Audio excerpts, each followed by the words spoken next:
하나님께 교인들이 바친 헌금이니까 교인들에게 밝히는 건 당연한 의무 아니겠습니까? 하지 않았습니다. 그래서 지금까지 많은 목사님들이 제왕처럼 살았습니다. 가려져 있기 때문입니다. 그는 변함도 없으시고 회전하는 그림자도 없으시니라. 하나님은 변함이 없으시죠. 영원하시니까.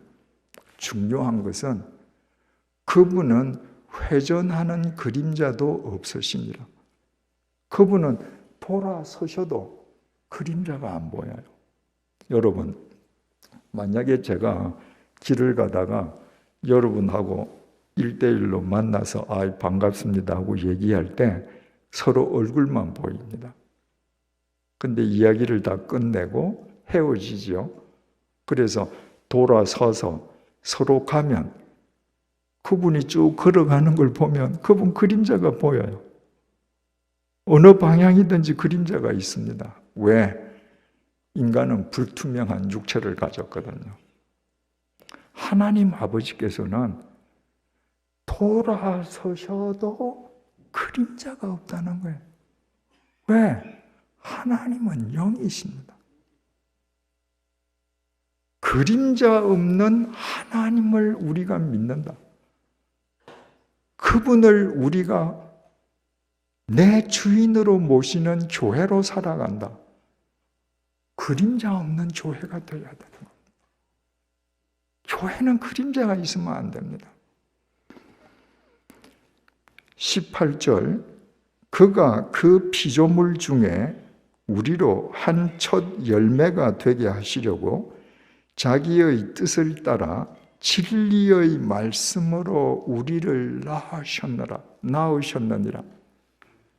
우리를 당신의 첫 열매가 되게 하시려고 당신의 뜻을 따라 육체로 우리를 만드신 게 아닙니다. 진리의 말씀으로 우리를 낳으셨어요. 진리도 그림자가 없습니다.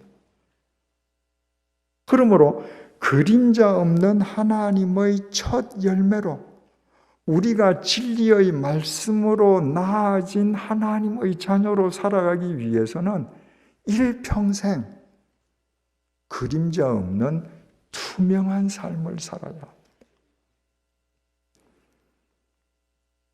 지금 로마 가톨릭 교황님은 프란시스코 교황님이시죠. 그분은 본래 아르헨티나 주교님이셨습니다. 교황님으로 선출되고 나서 아르헨티나에서 기자들과 했던 인터뷰 내용 중에 한 구절을 제가 기억하고 있습니다. 기자들이 교황이 되시면 앞으로 어떤 계획이 있느냐고 물었을 때 프란시스코 교황께서 바티칸에 있는 바티칸 은행을 없애겠다고 했습니다. 제가 늘 궁금한 게 그거였거든요. 바티칸 은행은 온갖 금은 돈, 비자금이 거기 다 모여 있어서 세계 금융 질서를 교란시키는 한 은행으로 문제시 되던 은행인데 교회가 그런 은행을 가지고 과연 투명한 그림자 없는 교회가 되겠는가? 근데 그분이 그런 이야기를 하셔서 깜짝 놀랐습니다. 이제 정말 가톨릭이 그림자 없는 교회가 되려나? 여러 가지 사정이 있으셨겠죠. 아직도 없애지 못했습니다. 그러나 바티칸 은행 감사를 시작해서 여러 사람이 지금 수갑 차고 들어갔습니다. 그러나 로마 가톨릭 교회가 정말 그림자 없는 투명한 교회가 되려고 하면 언젠가는 그 은행 없애야 될 겁니다. 교회가 돈을 굴리는 은행을 가지고 그림자가 생길 수밖에 없죠. 여러분, 그리스도인의 삶은 투명한 쇼윈도우여야 합니다. 예수님께서 그러시지 않았습니까? 세례 요한의 제자들에게 와 봐라. 내가 어떻게 사는지 와서 봐라. 다 보여줄 수 있어야 합니다. 그래야지 투명하게 그림자 없는 교회가 됩니다. 여러분, 교회는 가릴 것이 없어야 합니다. 교회가 교인들에게 재정 원장을 공개할 수 있다면, 단돈 1원도 어떻게 사용되는지 하나님께 교인들이 바친 헌금이니까 교인들에게 밝히는 건 당연한 의무 아니겠습니까? 하지 않았습니다.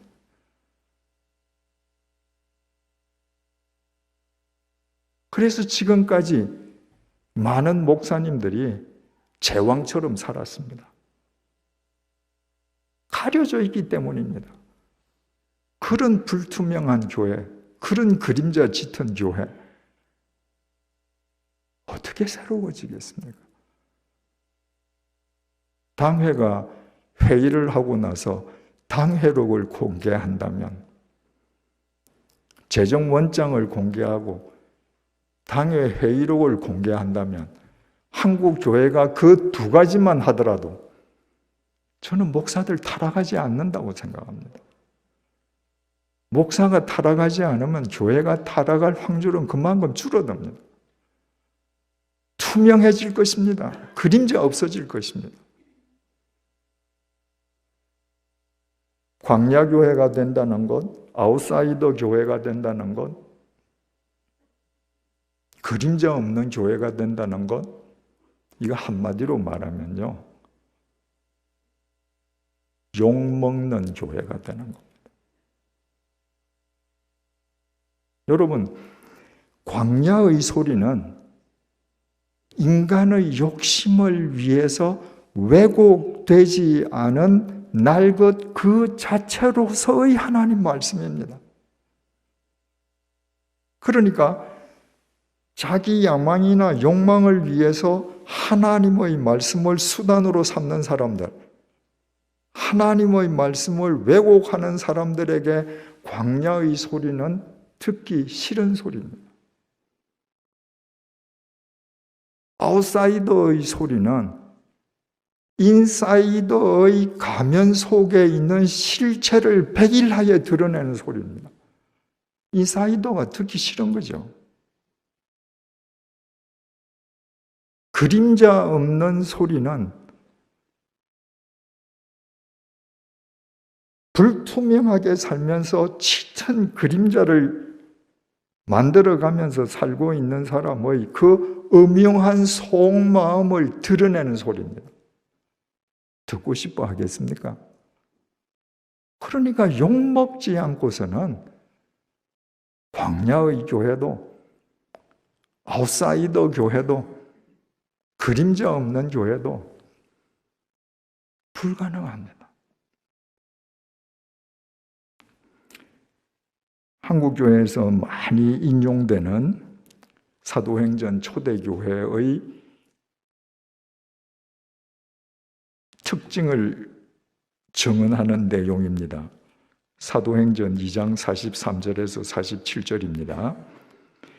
사람마다 두려워하는데 사도들로 말미암아 기사와 표적이 많이 나타나니 믿는 사람이 다 함께 있어 모든 물건을 서로 통용하고 또 재산과 소유를 팔아 각 사람의 필요를 따라 나누어주며 날마다 마음을 같이하여 성전에 모이기를 힘쓰고 집에서 떡을 떼며 기쁨과 순전한 마음으로 음식을 먹고 하나님을 찬미하며 또 온 백성에게 칭송을 받으니 주께서 구원받는 사람을 날마다 더하게 하시니라. 초대교회는 누구도 자기 재산을 자기 것이라 하지 않고 다 내어놓았습니다. 유무상통했습니다. 날마다 성전에 모이기를 힘썼습니다. 그리고 백성에게 칭송을 받았습니다. 이 백성은 두말할 것도 없이 유대인들입니다.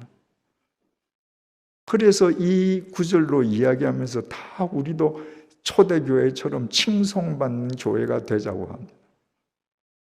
그런데 이 이후는 아무도 이야기하지 않습니다. 초대교회 교인들이 이렇게 성전에 모이기를 힘쓰면서 백성들로, 유대인들로부터 칭송받던 삶은 이것이 끝이었습니다. 사도행전 3장으로 넘어가면요, 베드로가 성전 미문 앞에 앉아있던 선천성 하반신 마비자를 예수 그리스도의 이름으로 일으켜 세우지 않습니까? 그 모습을 보고 많은 유대인들이 베드로에게 모여듭니다. 그때 베드로가 이렇게 설교합니다. 너희들이 못 박아 죽인 예수 있잖아. 너희들이 못 박아 죽인 그 예수를 하나님이 그리스도로 다시 살리셨어. 여러분, 그 이야기를 들은 유대교 인사이더들이 편하겠습니까? 자기들이 국사범으로 죽였는데 자기네들이 죽인 국사범이 메시아다? 용납할 수 없는 거죠. 성전에서 모이게 했습니다. 박해하기 시작했습니다. 더더구나 사도행전 7장 스데반의 순교로 인해서 촉발된 대박해로 인해서 이렇게 성전에서 모이고 백성의 칭송을 받던 그들은 유대인의 혹독한 핍박과 모함과 모독 속에서 사방으로 흩어져서 동굴 속에서 숨어서 예배드리거나 집집마다 돌아가면서 비밀리에 예배드리거나 아무도 없는 벌판에서 예배드리거나 그렇게 살았습니다. 그러나 그들은 그 욕먹는 것을 두려워하지 않았습니다. 감수했습니다. 그래서 세상을 새롭게 했습니다.